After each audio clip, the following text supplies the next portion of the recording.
Hola, en este video veremos la definición de ácidos base fuertes y débiles.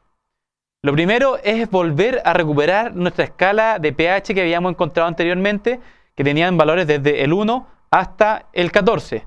Realizamos una pequeña segmentación de los grupos en el cual desde el 1 al 7 encontrábamos que eran las soluciones que tenían un pH bajo y que le llamábamos ácido. Las que tenían un pH número 7 les decíamos que son eran compuestos neutros, mientras que tenían un pH entre 7 y 14 decíamos que son sustancias básicas. Sin embargo, nosotros nunca realizamos una caracterización acerca de dentro de los ácidos si es que había algún grupo en particular, puesto que entre 1 y 7 espero que las características de los compuestos que tengan un pH 1 sean muy distintas a los que tengan un compuesto un pH 6. Bajo este contexto es que la fuerza de un ácido o la capacidad de disociación al estar en contacto con agua es una característica importante a utilizar. Llamaremos un ácido fuerte cuando el pH sea cercano a 1, es decir, en los extremos, ya sea un ácido o una base, es decir, en un ácido cuando esté cercano a 1 y la base cuando esté cercano a 14, diremos que son compuestos fuertes. Mientras que más cercano esté hacia el centro, es decir, en un ácido el pH cercano a 6 y una base un pH cercano a 8, diremos que son ácidos o bases débiles. Por lo tanto, en los extremos diremos que nos encontramos con compuestos o soluciones fuertes y en los que se encuentran a un pH cercano al medio, diremos que son compuestos o soluciones débiles. Es muy importante describir que acá yo he hablado sobre el valor del pH para hacer esta caracterización. Sin embargo, lo que es realmente primordial es que ácidos fuertes son las especies que disocian al 100%, mientras que los ácidos o bases débiles son especies que disocian de manera parcial. Esto genera una gran diferencia en la manera de calcular el pH. Para esto tomaremos como un ejemplo un ácido cualquiera y resolveremos el problema con los conceptos que hemos aprendido en base al equilibrio químico. Pasemos. Ok, entonces escribamos la reacción para un ácido cualquiera. El ácido HX, al tener la hidrólisis con agua, va a generar, lo primero es H3 o más. Recuerden, todo ácido libera H3 o más, puesto que libera un protón hacia el agua, más lo que les va a sobrar. ¿Ok? Al perder, por supuesto, un protón, queda con carga negativa. Tengan mucho cuidado, y esto lo digo entre paréntesis, puesto que yo en el video anterior dije que el equilibrio de autovisualización del agua va a estar siempre presente en todas las reacciones que nosotros estudiemos, puesto que trabajamos con soluciones acuosas. Sin embargo, en realidad, en este tipo de reacciones nosotros lo vamos a hacer siempre despreciable. En un próximo video vamos a poder ver cuándo podemos despreciar esto y cuándo no es despreciable. ¿Ok? De momento nos vamos solo a utilizar esta reacción y vamos a dejar de lado un poco la reacción de autoionización del agua.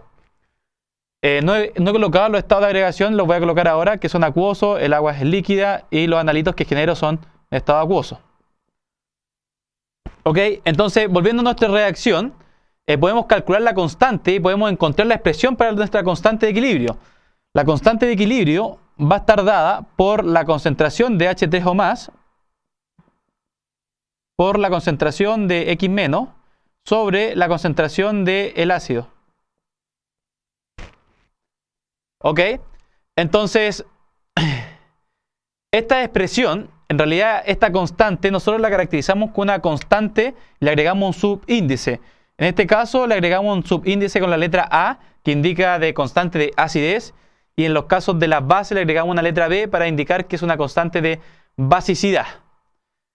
Pensemos que tenemos inicialmente un molar de esto.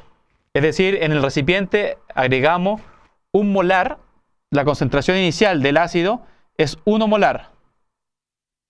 Vamos a construir siempre esta tablita que era nuestra metodología para resolver todos los problemas de equilibrio químico.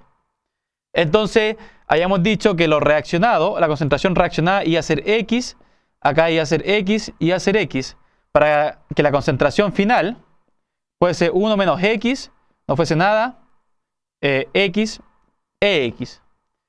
Es muy importante aquí describir que este ácido es un ácido cualquiera, no importa la naturaleza en estos momentos.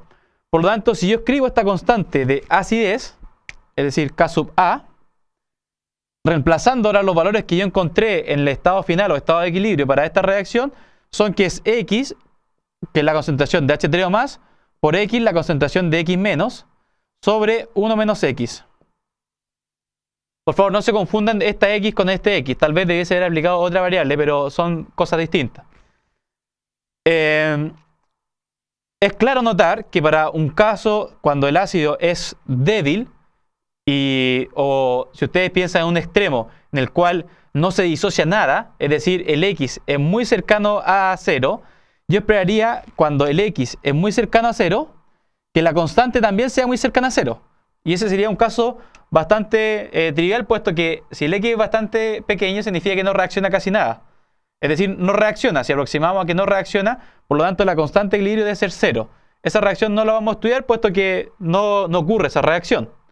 Ahora, en la medida que el X empieza a aumentar la cantidad de H3O más que produce esta reacción. Por lo tanto, aumenta el carácter y la fuerza de acidez o basicidad del compuesto que estamos analizando. En este caso, como tengo un mol inicial de HX, vamos a encontrar que al aumentar la variable X, aumenta el H3O más, por lo tanto el pH de la solución aumenta considerablemente. Dentro de ese rango, vamos a decir que son soluciones parciales, cuando siempre voy a quedar un poco de esto. Sin embargo, si volvamos al otro extremo, en que el X se consume todo el compuesto del HX, en ese caso el X sería igual a 1. Y para ese caso, vamos a decir que la constante de equilibrio, que nosotros ya no la vamos a poder plantear como de esta manera, puesto que si la analizamos bien, diríamos que el X vale 1, prácticamente 1 menos X es 0. Si 1 menos X es 0, la constante de equilibrio ya no tiene sentido, porque esto se va al infinito, eso no tiene solución. Es decir, hay un momento en el cual la constante deja de tener sentido, puesto que este número se hace tan pequeño, es decir, disocia tanto el ácido, que no existe una constante.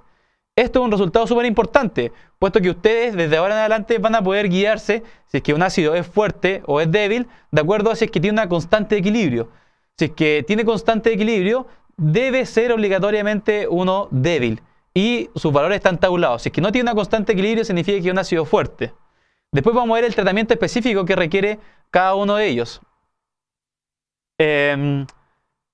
Es muy importante volver a recordar que yo estoy analizando un ácido, pero ustedes pueden haber utilizado una base para poder describir esta misma ejercitación. Listo.